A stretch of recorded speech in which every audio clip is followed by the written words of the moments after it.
اصل بات جو اللہ اور اس کے رسول سے محبت کرنے والا ہے، ہمارا سب سے بڑا رشتہ یہ ہے۔ ہم دنیا کو بھی یہی پیغام دینا چاہتے ہیں، ہماری سب سے بڑی قوم لا الہ الا اللہ محمد رسول اللہ ہے، اور ہماری سب سے بڑی برات الصلاۃ والسلام علیکم یا رسول اللہ، ہم یہ کہنا چاہتے ہیں۔ تو مختصر میں آپ کے سامنے 2 منٹ میں ان کو دعوت دیتا ہوں۔ نبی اکرم صلی اللہ علیہ وآلہ وسلم کی معراج مبارک کے حوالے سے بھی اور عظمت والدین کے حوالے سے بھی آج کا موضوع تھا۔ ان دونوں موضوعوں کو سمیٹنا بہت لمبا کام ہے۔ یہ وہ بنتا ہے جو ایک ہی موضوع کو اگر لے تو 3-4 گھنٹے اس کے لگ جاتے ہیں، اور پھر ان کی یہ بات ہے کہ یہ قرآن کی آیت بتائیں گے، پارہ بتائیں گے، آیت نمبر بتائیں گے، اور حدیث اسی طرح کوٹ کریں گے، یہ بخاری میں ہے، مسلم میں ہے، ترمذی میں ہے، ابو داؤد میں ہے، نسائی میں ہے، ابن ماجہ میں ہے، کس میں ہے، اور پھر اس کا نمبر بتائیں گے، پھر حدیث کی صحت و سقم کو بیان کریں گے۔ یہ ماہر بندہ ہے۔ اللہ تبارک و تعالیٰ نے ہمیں ان کی زیارت کا شرف بھی عطا فرمایا، اور ابھی ان کے بیان کا اللہ تعالیٰ ہمیں سننے کا اور سن کر اپنے دلوں میں بسانے کا بھی شرف عطا فرمائے۔ میں بلا تاخیر دعوت خطاب دیتا ہوں عالم نبی فاضل جلیل حضرت علامہ مولانا مناظر اسلام مجاہد اہل سنت حضرت علامہ مولانا مفتی مشتاق شاہین قادری صاحب، نعروں کی گونج میں ان کا استقبال کیجئے۔ نعرہ تکبیر، نعرہ رسالت، نعرہ تحقیق، نعرہ حیدری، حیدری، حیدری، عظمت و شان معراج مصطفیٰ، عظمت والدین، عظمت علماء کرام، خطیب اہل سنت حضرت علامہ مولانا مفتی مشتاق شاہین قادری صاحب۔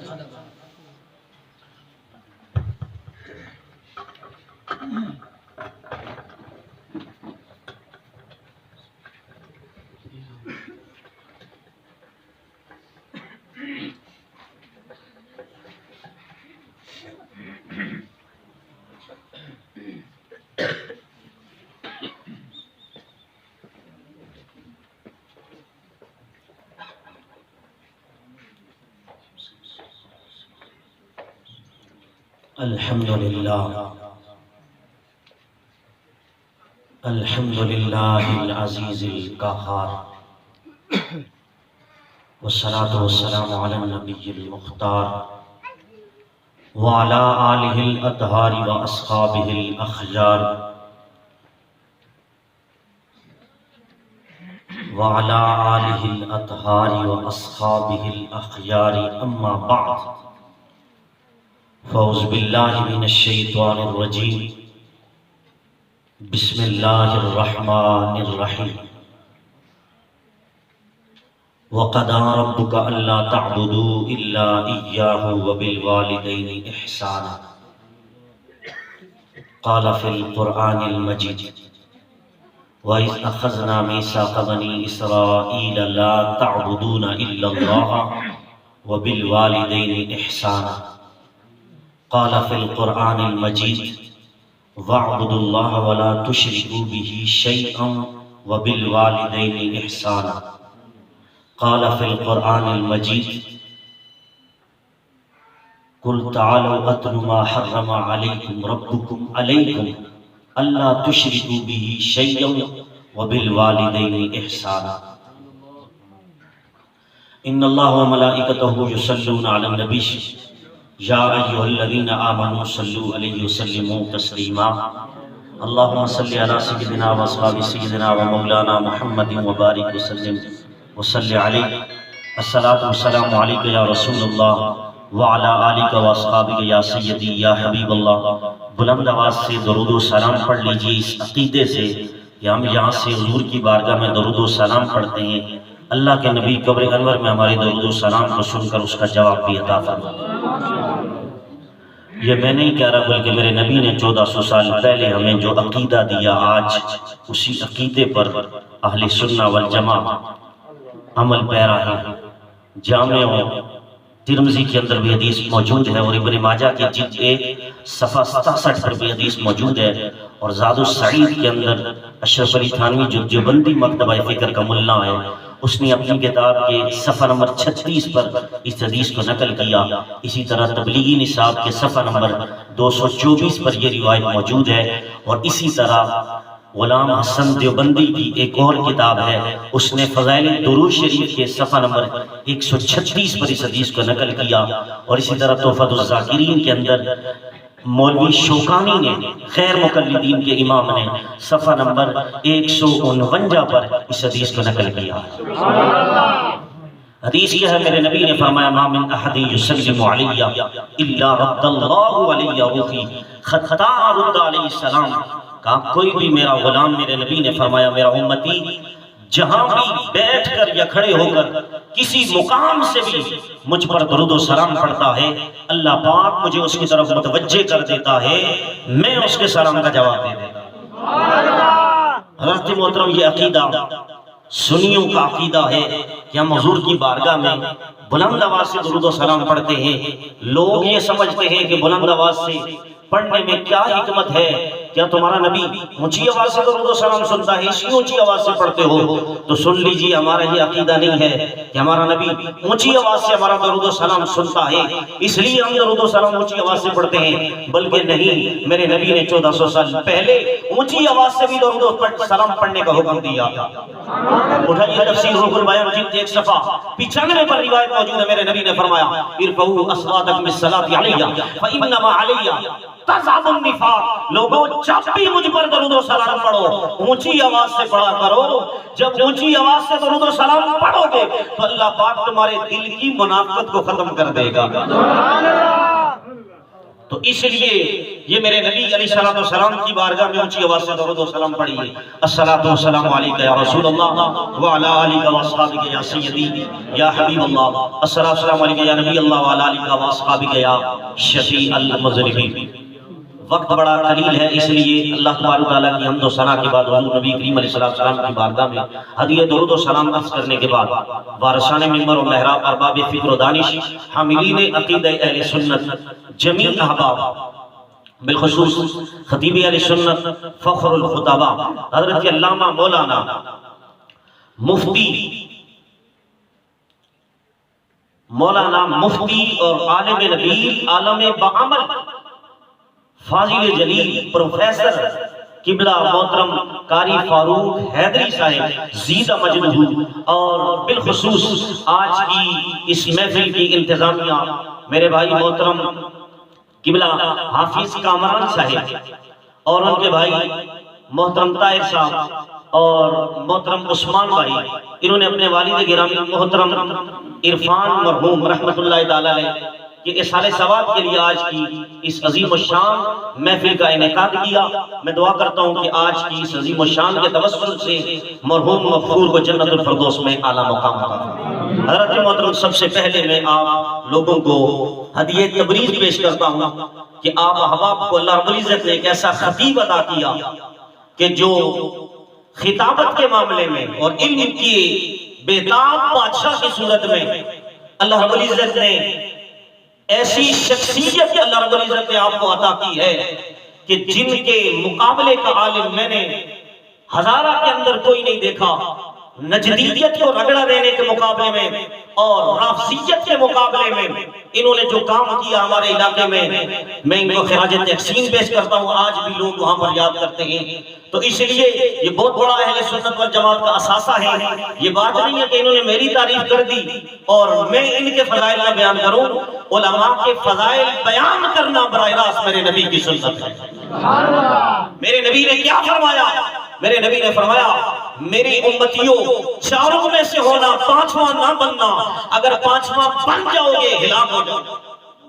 یا رسول اللہ، کون سا پانچواں بنے گے تو ہم ہلاک ہو جائیں گے؟ میرے نبی نے فرمایا بننا تو کیا بننا؟ فرمایا اوتو عالما، اگر بن سکو تو عالم بننا۔ اگر عالم دین بھی نہیں بن سکتے تو او متعلما، عالم کے قدموں میں بیٹھ کر علم کی تلاش میں طالب علم بن کے رہنا ہے، متعلم بن کے رہنا ہے۔ اور اگر طالب علم نہ بن سکو تو فرمایا او سمعا، پھر عالم دین کو سننا ہے، اس کی تقریر سننی ہے، اس کا درس سننا ہے۔ اور اگر یہ تیسرا کام بھی نہ کر سکو تو ایک عالم دین کا دل میں بغض نہ رکھنا، فرمایا او محبا، عالم دین سے پیار اور محبت کرنی۔ کیا کرنی ہے؟ عالم دین سے محبت اور پیار کرنا ہے۔ حضرات محترم، یہ ریسپیکٹ، یہ اتھارٹی میرے نبی نے 1400 سال پہلے ایک عالم دین کو عطا کی تھی، اور میرے نبی نے فرمایا تھا عالم دین کو دیکھنا مجھے دیکھنا ہے، عالم دین سے ملاقات کرنا مجھ سے ملاقات کرنا ہے، اور عالم دین سے مصافحہ کرنا مجھ سے مصافحہ کرنا ہے۔ حضرات محترم، اس لیے آج کا یہ عظیم الشان اجتماع سالانہ محفل کے اعتبار سے ہے، تو اس لیے مجھے ذو جہتین دو ٹاپک دیے گئے، تو اس لیے اختصاراً آپ کے سامنے سب سے پہلے نبی کی معراج کو بیان کرتے ہیں۔ معراج، اس میں عروج ہے، کیا ہے؟ عروج بلندی کو کہتے ہیں، اوپر چڑھنے کو کہتے ہیں۔ اللہ رب العزت نے اسی ماہ کی 27 رجب کو اللہ رب العزت نے میرے نبی کو معراج عطا فرمائی، اور ربیع الاول کی 12 تاریخ کو میرے نبی کا میلاد ہوا ہے، اور اس معراج کو اور میلاد کو جوڑ کر اللہ رب العزت نے قرآن میں بیان فرمایا۔ میرے رب نے فرمایا والضحیٰ، فرمایا مجھے قسم ہے اس صبح کی، فرمایا جس صبح تیرا میلاد ہوا تھا،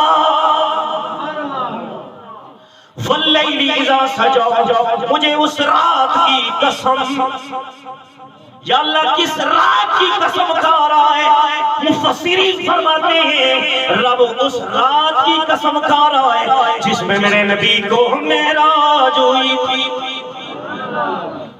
اور رب اس صبح کی قسم کھا رہا ہے جس صبح کو میرے نبی کا میلاد ہوا تھا۔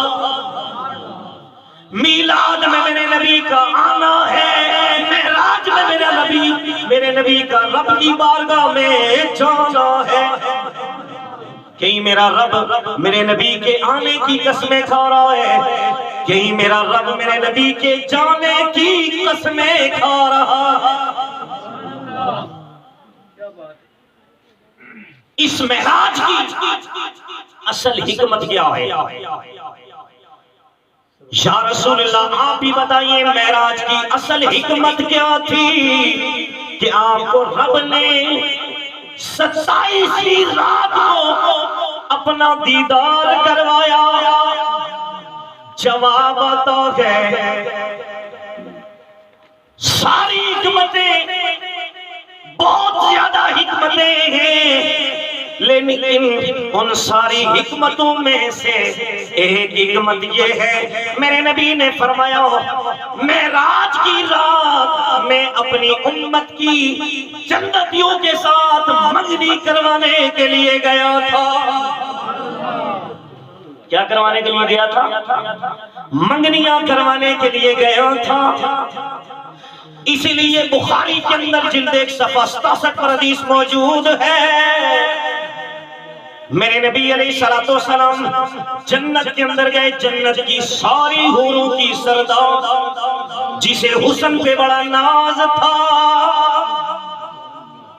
بڑے نخرے کر رہی تھی حوروں کی سردار، میرے نبی جنت میں گئے، جنت میں جا کر ملکہ حوروں، وہ جو حوروں کی ملکہ تھی اس کا نکاح بلال سے کروایا ہے۔ ایک نکاح کروایا، باقی امتیوں کی منگنیاں کروائی۔ جس وقت میرے نبی بلال کی منگنی کروا کر مکے میں تشریف لائے، پہلے کوئی بلال کو پوچھتا نہ تھا، اور کوئی کہتا تھا اس کے ہونٹ بڑے، اس کا کلر سیاہ ہے، رنگ گورا نہیں ہے، کوئی بیٹھنے کے لیے کہتا نہیں تھا۔ جب منگنی نہیں بلکہ میرے نبی نے اس کا نکاح جنت کی حوروں کی سردار سے کروایا، پھر مقام یہ ہوا کہ کئی صحابہ جلیل القدر میرے نبی کی بارگاہ میں آئے، کہنے لگے یا رسول اللہ میری بیٹی جوان ہے، حسین و جمیل ہے، ہم یہ چاہتے ہیں آپ بلال سے ہماری بیٹی کو دنیا میں نکاح کروا دیں۔ دنیا میں نکاح کروا دے. آئیے ذرا آگے چلیے.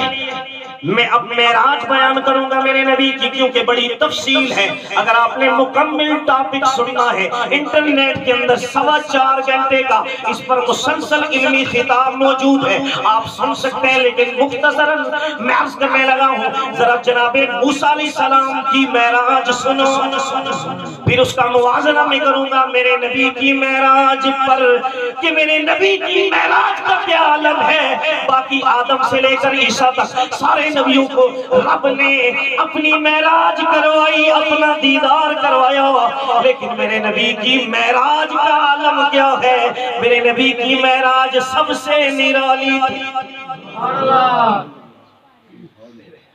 جناب موسیٰ علیہ السلام نے رب کی بارگاہ میں عرض کی. قرآن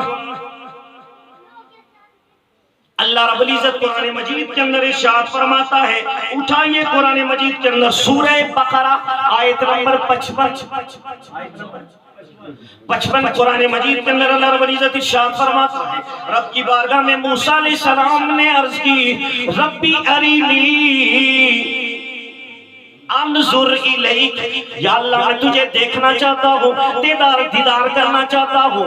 اس دیدار سے قبل جناب موسیٰ علیہ السلام کی امت نے سورہ الاعراف کی آیت نمبر 158 حضرت موسیٰ علیہ السلام کی امت نے بھی مطالبہ کیا.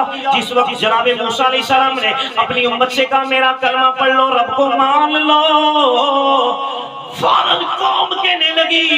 قرآن کہتا ہے وَإِذْ قُلْتُمْ يَا مُوسَىٰ لَن نُّؤْمِنَ لَكَ حَتَّىٰ نَرَى اللَّهَ جَهْرَةً فَأَخَذَتْكُمُ الصَّاعِقَةُ. قرآن کہتا ہے موسیٰ کی قوم نے بھی مطالبہ کر دیا، اے اللہ لَن نُّؤْمِنَ لَكَ، ہم تجھے اس وقت تک اس رب کو نہیں مانیں گے اے موسیٰ جب تک حَتَّىٰ نَرَى اللَّهَ، تیرے رب کو اپنی آنکھوں سے نہ دیکھ. بڑا مطالبہ تھا، قوم نے اس سے پہلے بھی مطالبے کیے، مانے گئے. لیکن یہاں پر مطالبہ جب قوم نے رب کے دیدار کا کیا تو پھر کیا ہوا؟ اس سے قبل بھی موسیٰ علیہ السلام نے امت کی ڈیمانڈ رب کی بارگاہ میں رکھی، لیکن رب وہ ہے جو نبیوں کی بات کو ٹالتا نہیں. میرے رب نے موسیٰ کی بات کو ٹالا نہیں. اس سے قبل موسیٰ علیہ السلام کے پاس موسیٰ کی قوم جاتی ہے. قرآن کہتا ہے، قرآن کہتا ہے سورہ یونس کی آیت نمبر، سورہ بقرہ کی آیت نمبر 57. قرآن کہتا ہے اس قوم نے ڈیمانڈ کی موسیٰ کی بارگاہ میں وَظَلَّلْنَا عَلَيْكُمُ الْغَمَامَ، ہمیں بادل کا سایہ چاہے دھوپ لگ رہی ہے ہم پر. آج کوئی ڈیمانڈ کر سکتا ہے؟ آج تو ہم شامیانے لگاتے ہیں، چھت کی صورت میں چھاؤں میں بیٹھتے ہیں. موسیٰ علیہ السلام کی قوم کہنے لگی کہ ہمیں دھوپ کی شدت نے تڑپا کے رکھا ہوا ہے، لہذا ہمیں بادلوں کا سایہ چاہیے. موسیٰ نے رب کی بارگاہ میں عرض کی میری قوم ڈیمانڈ کر رہی ہے، بادل چاہیے، غمام چاہیے. اللہ رب العزت نے بادل بھیج دیے، سایہ کر دیا. دوسری ڈیمانڈ وَأَنزَلْنَا عَلَيْكُمُ الْمَنَّ وَالسَّلْوَىٰ، قوم نے کہا ہم جنت کا کھانا کھانا چاہتے ہیں، جنت کا کھانا کھانا چاہتے ہیں. جنت میں بعد میں جائیں گے، لیکن اس دنیا میں جنت کا کھانا کھانا چاہتے ہیں. یہ واحد موسیٰ علیہ السلام کی قوم تھی کہ جس نے دنیا میں جنت کا کھانا کھایا. کیسے؟ جس وقت موسیٰ علیہ السلام نے رب کی بارگاہ میں عرض کی کہ میری قوم جنت کا کھانا طلب کر رہی ہے، اللہ رب العزت نے منّا وسلویٰ کی صورت میں نمکین اور میٹھا کھانا، من و سلویٰ میٹھا اور نمکین کھانا جنت سے بھیج کر اس کا مطالبہ پورا کر دیا. لیکن جب بات آئی رب کے دیدار کی، رب نے کہا ہم انکار نہیں کریں گے، ہم دیدار کروائیں گے، دیکھیں گے ان کے اندر کتنی پاور ہے مجھے دیکھنے کی. پھر ہم یہ بھی بتائیں گے کہ منصب نبوت کیا ہے اور منصب امت کیا ہے، ہم یہ بھی بتائیں گے. قرآن کے اندر آیت موجود ہے جس وقت قوم نے ڈیمانڈ کی کہ ہم اس وقت تک لن نؤمن لک حتی نری اللہ، اللہ پر ایمان نہیں لائیں گے. اے موسیٰ جب تک ہم تیرے رب کو دیکھ نہ لیں۔ رب ذوالجلال نے حکم دیا اے موسیٰ تیری قوم نے تجھ سے مطالبہ کر دیا، اب قوم کے اندر تکڑے تکڑے بندے، علم والے، زیادہ نالج والے، زیادہ پاور والے، زیادہ علم و حکمت والے 70,000 بندوقوں جمع کر جناب موسیٰ علیہ السلام نے ساری امت میں سے 70,000 بندوقی چھانٹی کی۔ کہتے ہیں نا اچھو میں سے اچھو کا نکالنا۔ اب یہ پوری امت میں سے جو اچھے تھے، جو قوت اور فراست والے تھے، جو علم والے تھے، جو علم و دانا والے تھے، 70,000 افراد کو چنا گیا۔ کیوں چنا گیا؟ کوئی دور پہ لے کر ان کو رب کا دیدار کروانا۔ پھر ان 70,000 میں سے رب نے پھر کہا ان سے اوروں کو چھانٹی کیا جائے۔ 70,000 میں سے پھر ان میں سے 7,000 نکالے گئے۔ کتنے؟ 7,000 کو نکالا گیا۔ پھر 7,000 میں سے بھی پھر چھانٹی کی گئی کیونکہ رب کا دیدار کرنا۔ خاصوں میں سے خاص، خاصوں میں سے خاص، خاصوں میں سے خاص نکالے گئے۔ 700 نکالنے کے بعد بات یہاں ختم نہیں ہوئی۔ 700 سے نکال کر پھر 70 افراد کا انعقاد کیا۔ 70 افراد کو نکالا گیا۔ اب یہ 70,000 میں سے 70 افراد کو نکالا گیا اور یہ موسیٰ علیہ السلام کوئی دور پر پہنچے انہیں لے کر تو رب ذوالجلال قرآن میں کہتا ہے فَإِنِ اسْتَقَرَّ مَكَانَهُ فَسَوْفَ تَرَانِي فَلَمَّا تَجَلَّى رَبُّهُ لِلْجَبَلِ جَعَلَهُ دَكًّا وَخَرَّ مُوسَىٰ صَعِقًا۔ قرآن کہتا ہے وہ 70 صحابی موسیٰ علیہ السلام کے ساتھ جو علماء تھے وہ ساتھ گئے۔